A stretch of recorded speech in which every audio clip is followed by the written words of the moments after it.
Hello Rafsan, কই তুই? কাজ করতেছি। কখন শেষ হবে? কেন? তুই একটা বাইক নিয়ে চলে আয় না। আর কোনোভাবেই সম্ভব না, আমি খুব ইম্পর্টেন্ট কাজে আছি।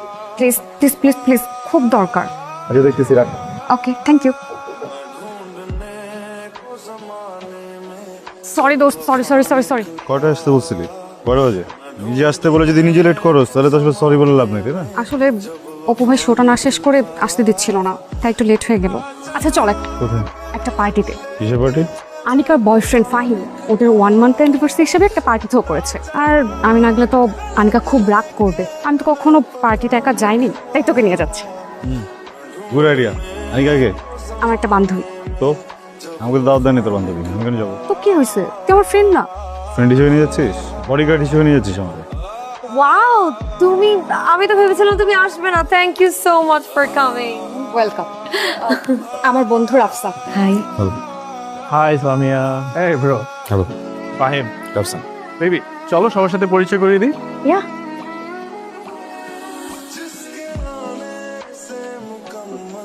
আনিকা।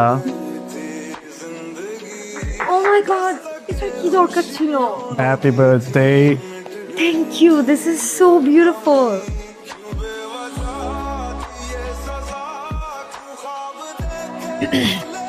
ফাহিম, বাইরে সবাই ওয়েট করছে, আমরা বাইরে যাই।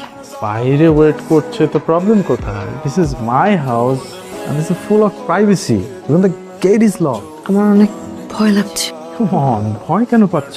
Relax. Fahim please, I'm sorry, I'm sorry Fahim.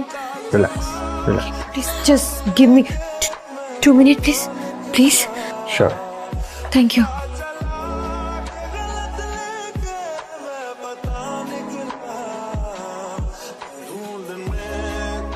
Fahim, Anika, দরজা খোলো। আনিকা, আনিকা, ঠিক আছো? কি প্রবলেম সামিয়া? কি হচ্ছে? কিছু হচ্ছে না, আনিকার শরীর খারাপ লাগছে। Anika is completely fine. Okay? Anika, come here. Come here. Come.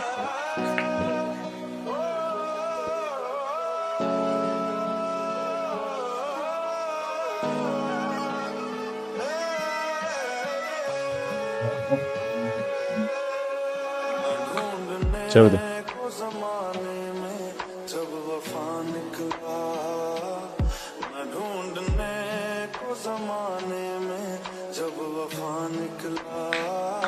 দোস্ত সরি। সরি বলার কি আছে? একটা মানুষ বিপদে পড়ছে, তুই হেল্প করলি, আমি হেল্প করলাম। ওকে, সমস্যা নেই, চল। তোকে আরেকটু কষ্ট দিব। আবার কি? আমার তো বাসায় ফিরতে হবে, আর তোর তো বাসায় না ফিরলেও সমস্যা হবে না। তো বলছি নাকি দোস্ত, প্লিজ তুই আজ একটা আনিকার সাথে থেকে জানা। ওর শালান্টি বাড়িতে নেই, মেয়েটাকে এমন অবস্থায় একা রেখে যাওয়াটা একটু রিস্ক হয়ে যায়। আমি বাড়িতে পৌঁছে তোকে কল করছি। লাগবে না, গেটটা তো লাগা, তাহলে যা। গেটটা লাগিয়ে দিয়ে যা।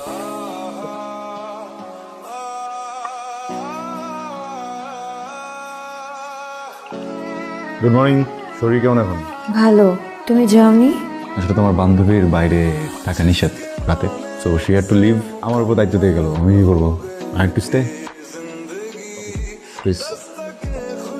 শাইলান্টি, তুমি কোথায় ছিলে? ঝুমাদের ওখানে গিয়েছিলাম। আসসালামু আলাইকুম। ওয়ালাইকুম আসসালাম। কপালের ভাঁজ দেখে মনে হচ্ছে আমাকে দেখে আপনি খুব চিন্তিত।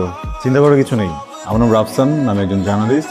আমি সামিয়ার ফ্রেন্ড, সামিয়া ওর ফ্রেন্ড। ও গতকাল খুব অসুস্থ হয়ে পড়েছিল, পরে আমি সামিয়া দুজন মিলে ওকে এই বাসায় নিয়ে এসেছি। আমি পুরো রাত এখানেই ছিলাম।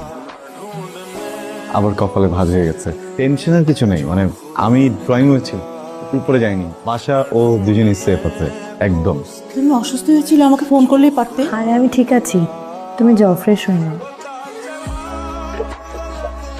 তোমাকে আমি ফোন করেছিলাম, সত্যি বিজি ছিলাম। রাফসানের নাম্বারটা তোমার কাছে চেয়েছিলাম, দাওনি। তুমি কি আমার উপর কোনো কিছু নিয়ে বিরক্ত? না। তাহলে রাফসানের নাম্বার দাওনি যে? কেন দিব? তোমার পার্টিতে গিয়ে যা হয়েছে তাকে যথেষ্ট ছিল না? আমার ভুল হয়েছে তোমার পার্টিতে যাওয়া, আর সব থেকে বড় ভুল হয়েছে সেখানে রাফসানকে সাথে নিয়ে যাওয়াটা। তুমি এইভাবে কথা বলছো কেন? দেখো আনিকা, এটা আমার অফিস, তো প্লিজ তুমি এখান থেকে চলে যাও। Rafsan, I am officially sorry. Okay, অসুবিধা নেই। না মানে তোমাকে বুঝিয়ে না বললে তো আর তুমি বুঝবে না। বুঝতে হলে তো বলতে হবে, তাই না? বলো। ফাহিমের জন্য সামিয়াও আজকে আমার সাথে মিসবিহেভ করলো। তোমার নাম্বার চেয়েছিলাম আমি ওর কাছে, কিন্তু দেয়নি। উল্টো আমাকে অফিস থেকে বের করে দিয়েছে। আমি কোনো কমপ্লেন করতে এখানে আসিনি, জাস্ট ছোট্ট একটা রিকোয়েস্ট করবো, তুমিও আমাকে ভুল বুঝে আমার সাথে যোগাযোগ বন্ধ করে দিও না প্লিজ। বোকা মেয়ে, আমি যদি তোমাকে ভুল বুঝতাম সেদিন তো তোমার সাথে থাকতাম না। দেখো, সামিয়া আসলে একটু ভয় পেয়েছে, এই জন্য রাগ। ঠিক হয়ে যাবে, কথা বলবো আমি, টেনশন করো না। প্রমিস। আমি তাহলে আজকে আসি, তোমার নাম্বারটা। Thank you. খামাখা রাগ করতেছিস? খামা খারাপ করতেছি না, তোকে ডেকে নিয়ে একটা বিপদে ফেললাম। আমি চাই না তুই আর কোনো বিপদে পড়। দেখ, মেয়েটা মানুষ খারাপ না, টাইমিংটা ব্যাড। এমন সময় তোর বা আমার উচিত তোর পাশে দাঁড়ানো। মানুষ হিসেবে তো মানুষকে উপেক্ষা করা ঠিক না, তাই না? আমি গেলাম, কেন? আমার সহজ। কি ব্যাপার সামিয়া? আমি আনিকার আন্টি শায়লা। ওর শরীরটা ভালো না, কিছুই খাচ্ছে না, তোমার সঙ্গে দেখা করবে, বের হবে। বাবা, তুমি একটু আসতে পারবা? আচ্ছা, দেখতেছি। আচ্ছা, রাখি। জ্বর কেমন? হাত দিয়ে দেখো। শরীর তো পুড়ে যাচ্ছে, খাওনি কেন? ইচ্ছে করছিল না।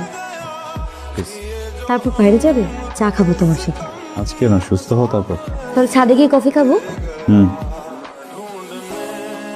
আমি সুস্থ হয়ে যাওয়ার পর একদিন আমরা বাইরে ঘুরতে যাবো, ওকে? কফি কেমন? সুন্দর। ছাদ কেমন? সুন্দর। গাছগুলো? সুন্দর। উপরে তাকাও। আকাশটা কেমন? সুন্দর। নিচে তাকাও। আমি কেমন? অসুস্থ। সব কিছু দেখতে নাই, সব কথা বুঝতে নাই। কি হয়েছে? ঝামেলাটা একটু বাড়তেছে, বুঝছো? কোন ঝামেলা? আনিকা, ও একেবারেই আমার দিকে ঝুঁকে পড়ছে। এমন হলে তো বিপদ। মানুষ সারা জীবন একটা সত্যিকারের ভালোবাসা খুঁজে পায় না, সেখানে আনিকা মেয়েটা তোকে এত ভালোবাসে কিন্তু তুই পাত্তাই দিতেছিস না। সমস্যা কোথায়? আমার বাবা মা কোথায় বলো তো? বিদেশে? না, মিথ্যা বলছি। এক্সপ্লেন কর। ভাই, আমার বাবা আর মা আমার দেখা বেস্ট। দুজনকে ভয়ঙ্কর রকম ভালোবাসতে হচ্ছে। আমি কখনো আমার বাবাকে দেখি নাই কোনো পরনারীর প্রতি আকৃষ্ট হইতে।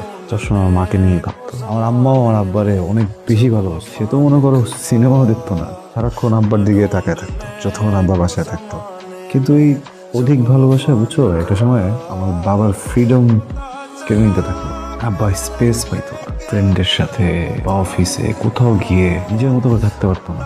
আম্মা তার এই সুযোগটা দিত না। আব্বা বুঝাইতো আমাকে, আম্মা যেন বোঝে, যেন একটু একটু করে ঠিক হয়। এর জন্য একদিন আমার বাবা মজার চলে আম্মাকে বলে ফেলছে, তুমি যদি ঠিক না হও আমি তোমাকে ডিভোর্স দিব। বলে সে বাজারে চলে গেছে। বাজার থেকে ফিরে এসে দেখে যে আমার মা ফ্যামিলির সাথে ঝুলতেছে। হোয়াট? আব্বা শখ নিতে পারে নাই। তার মনে হয়েছে আম্মার ওই অবস্থার জন্য সে দায়ী। দৃশ্য দেখেছে, সাথে সাথে স্ট্রোক করছে আমার চোখের সামনে। আমার আব্বা, আমার আম্মা, দুইটা মানুষের লাশ পড়া। ভাই, আমি কারো দোষ দিতে পারতেছি না। দুইটা মানুষের মৃত্যুর কারণ ভালোবাসা।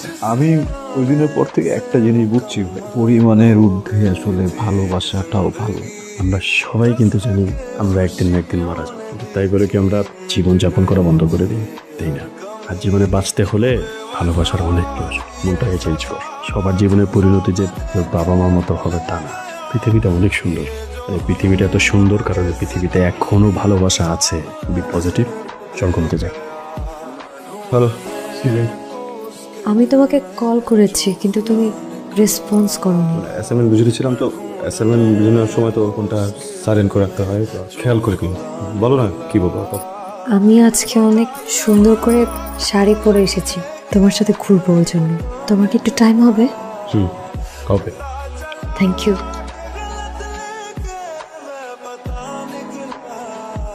রাফসান, আজকে আমি অনেক হ্যাপি।